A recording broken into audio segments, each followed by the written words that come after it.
오늘 우리에게 주시는 하나님의 말씀은 예레미야 50장 17절부터 32절 말씀입니다. 예레미야 50장 17절부터 32절까지 말씀을 저와 한 절씩 교독하신 후에 마지막 절은 다 함께 읽도록 하겠습니다. 이스라엘은 흩어진 양이라 사자들이 그를 따르도다. 처음에는 아수르 왕이 먹었고 다음에는 바벨론의 느부갓네살 왕이 그의 뼈를 꺾도다. 그러므로 만군의 여호와 이스라엘의 하나님이 이와 같이 말하노라. 보라, 내가 아수르의 왕을 벌할 것 같이 아흐르 왕과 그 땅을 벌하고 이스라엘을 다시 그의 목장으로 돌아가게 하리니 그가 갈멜과 바산에서 양을 기를 것이며 그의 마음이 에브라임과 길르아 산에서 만족하리라. 여호와의 말씀이니라. 그날 그때 이스라엘의 죄악을 찾을지도 없겠고 유다의 죄를 찾을지라도 찾아내지 못하리니 이는 내가 남긴 자를 용서할 것임이라. 이는 여호와의 말씀이니라. 너희는 올라가서 무라다임의 땅을 치며 그곳의 주민을 쳐서 진멸하되 내가 너희에게 명령한 대로 다 하라. 그 땅에 싸움의 소리와 큰 파멸이 있으리라. 온 세계의 망치가 어찌 그리 꺾여 부셔졌는고 바벨론이 어찌 그리 나라들 가운데의 황무지가 되었는고. 바벨론아, 내가 너를 잡으려고 올무를 놓았더니 내가 깨닫지 못하여 걸렸고 내가 여호와와 싸워서로 발각되어 잡혔도다. 여호와께서 그의 병기창을 열고 분노의 무기를 꺼냄은 주 만군의 여호와께서 갈대아 사람의 땅에 행할 일이 있음이라. 먼 곳에 있는 너희는 와서 그를 치고 그의 곳간을 열고 그것을 곡식더미처럼 쌓아 올려라. 그리 진멸하고 남기지 말라. 그의 황소를 다 죽이라. 그를 도살하려 내려 보내라. 그들에게 화 있도다. 그들의 날 그 벌 받는 때가 이르렀음이로다. 바벨론 땅에서 도피한 자의 소리여, 시온에서 우리 하나님 여호와의 보복하시는 것, 그의 성전에 보복하시는 것을 선포하는 소리로라. 활 쏘는 자를 바벨론에 소집하라. 활 당기는 자여 그 사면으로 진을 쳐서 피하는 자가 없게 하라. 그가 일한 대로 갚고 그가 행한 대로 그에게 갚으라. 그가 이스라엘의 거룩한 자 여호와를 향하여 교만하였음이라. 그러므로 그 날에 장정들이 그 거리에 엎드러지겠고 군사들이 멸절되리라. 여호와의 말씀이니라. 주 만군의 여호와의 말씀이니라. 교만한 자여 보라, 내가 너를 대적하나니 너의 날 곧 내가 너를 벌할 때가 이르렀음이라. 교만한 자가 걸려 넘어지겠고 그를 일으킬 자가 없을 것이며 내가 그의 성읍들에 불을 지르리니 그의 주위에 있는 것을 다 삼키리라. 아멘.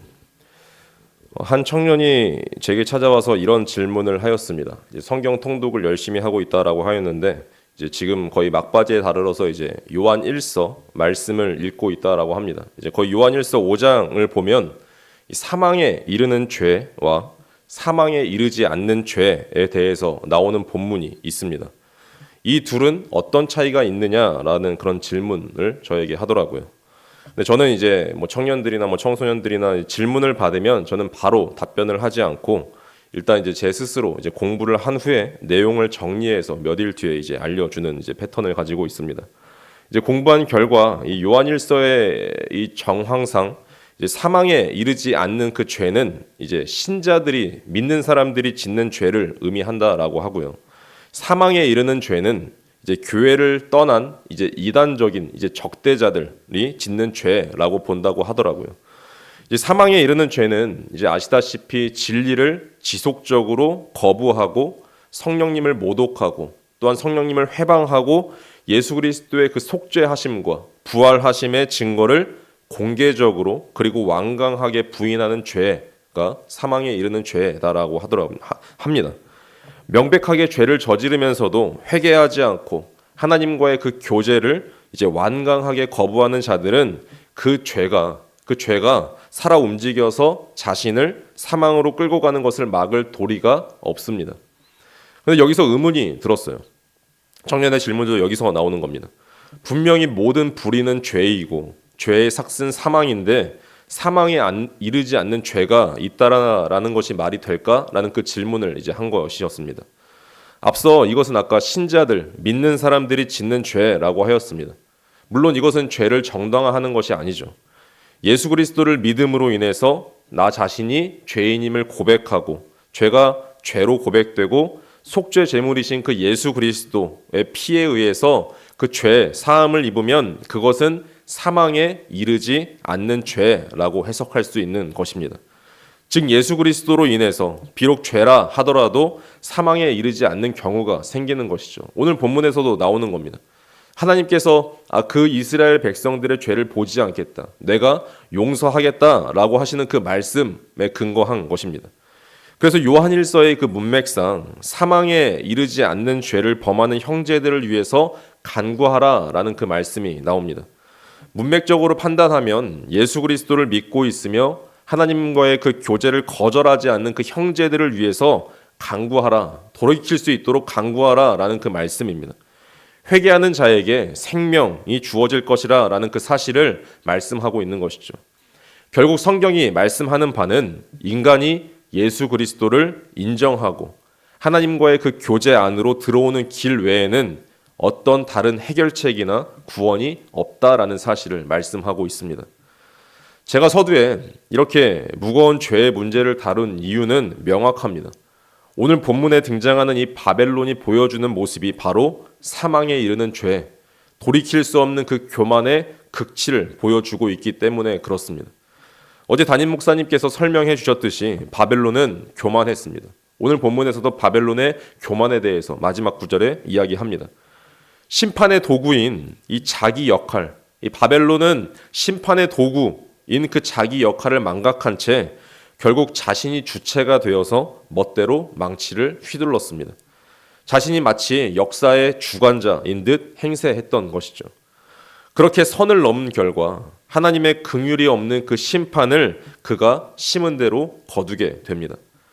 남김없이 철저하게 바벨론의 곡식과 황소까지 진멸될 것이라 라고 말씀하고 있습니다. 스스로 자신의 생명을 보존하고 보장하기 위해서 쌓아둔 것을 상실할 때 비로소 자신이 발 딛고 있는 그 선, 땅의 참 소유주가 누구인지, 참신이 누구인지를 알게 될 것을 말씀하고 있는 것이죠. 사람을 향해 교만한 것을 넘어서 오늘 본문 말씀처럼 여호와께, 바벨론은 하나님을 향하여 교만했습니다. 가장 높은 곳에 올라 스스로를 신으로 대접했던 것입니다.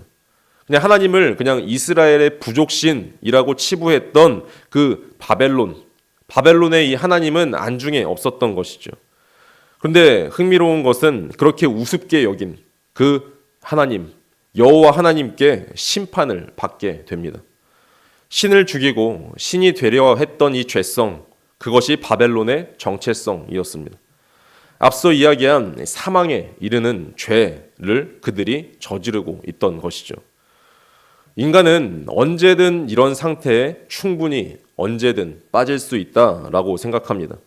저 역시도 방심하는 순간, 어느 순간 저를 돌아보면 하나님은 안중에도 없고 내 마음대로 하고 있는 제 자신을 발견할 때가 너무 많아서 참 부끄럽습니다. 그래서 말씀이, 성경이 있다라는 것이 참 감사했어요. 말씀으로 인해서 하나님께로 돌이킬 마음을 가질 수 있고 성령님께서 함께 하시기 때문에 그 깨달음을 주시고 또한 빛으로 인도하시는 그 사실이 감사하다라고 여겨지는 매일의 순간이었습니다. 더불어 바벨론의 그 정체성으로 살아가지 않기 위해서 매일 매순간 돌이킴의 역사가 우리에게 필요하다라는 사실은 너무나 자명합니다. 바벨론은 결국 하나님을 대적하여 무너졌습니다. 그러나 우리는 이 말씀을 보며 그냥 바벨론이 나빴구나 라고 하고 넘겨서는 안 되죠. 왜냐하면 바벨론을 무너뜨렸던 그 교만의 씨앗이 하나님을 잊어버리는 영적 치매의 형태로 우리 안에서도 자라날 수 있기 때문에 그렇습니다. 우리는 돌이킬 수 없기 전에 돌이켜야 합니다. 현재나 오늘이라고 부르는 이 시간은 영원히 계속되지 않기 때문에 그렇습니다. 곧 끝이 옵니다. 주어진 시간 동안 마음대로 할 수 있다라고 해서 계속 영원히 그렇게 할 수 있는 건 아니죠. 잠시뿐입니다. 영적 치매는 하나님 백성의 고질병입니다. 은혜로 그분의 나라, 하나님의 나라에 들어왔지만 그들이 서 있는 근거를 매 순간 잊어버립니다. 영적 치매인 것이죠. 하나님께서 주신 것에 취해서 그것을 주신 하나님을 잊었습니다. 처음에는 그들은 수치를 느낍니다. 스스로 잘못된 것을 부끄럽게 여기죠. 하지만 시간이 지나면 지날수록 자신의 죄를 숨기지 않고 도리어 변명하고 죄를 변호합니다. 더 악해지면 죄를 죄가 아니라고 우기기 시작하죠.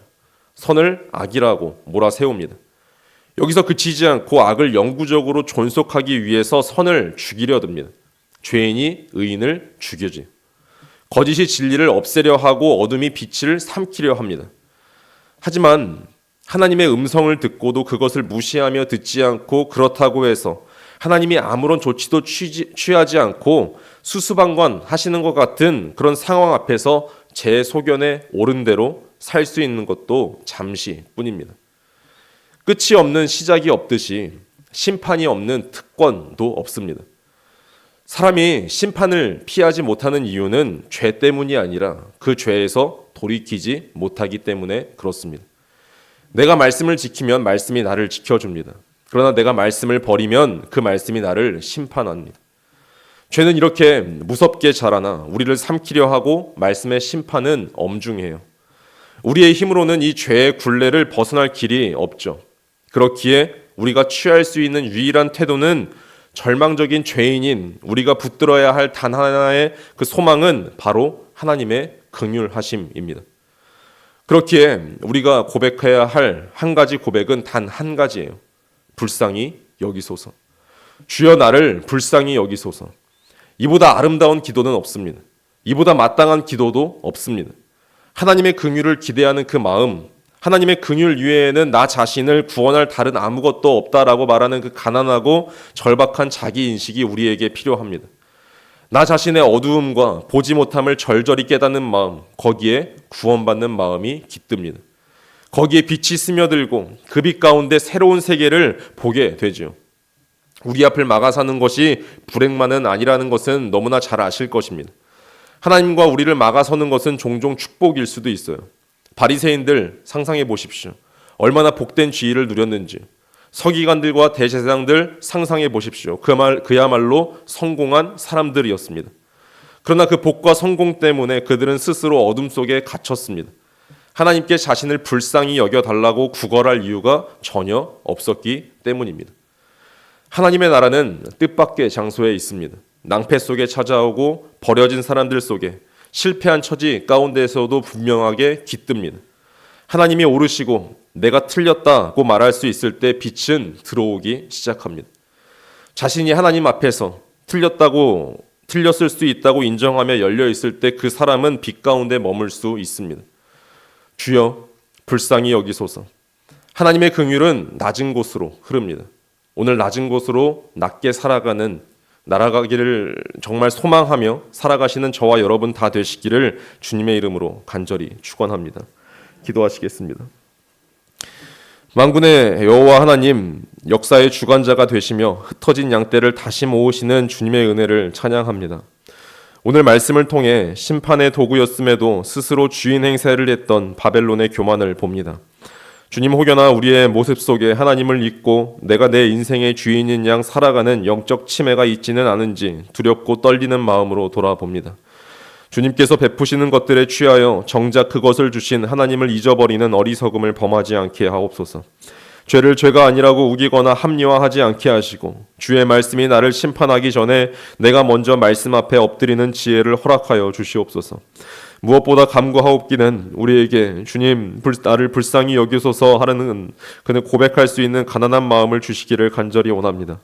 우리의 의로움이나 성공을 자랑하며 어둠 속에 갇히는 자가 아니라 나의 부족함과 죄인됨을 인정하며 주님의 십자가 그늘 아래로 피하는 자가 되게 하옵소서. 사망에 이르는 죄, 완강한 거역의 길에서 벗어나 날마다 예수 그리스도의 보혈을 의지하며 생명의 길로 돌이키기를 원합니다. 하나님의 긍휼은 낮은 곳으로 흐른다고 하셨사오니 오늘 하루 우리가 선 그 자리에서 마음을 낮추게 하옵소서. 내가 틀릴 수 있음을 인정하고 하나님만이 오르심을 고백할 때 우리의 삶 비천한 곳까지 스며드는 주님의 빛과 긍휼을 경험하는 복된 날이 되게 하옵소서. 우리의 유일한 구원자 되시며 참된 소망 되시는 예수 그리스도의 이름으로 기도드립니다. 아멘.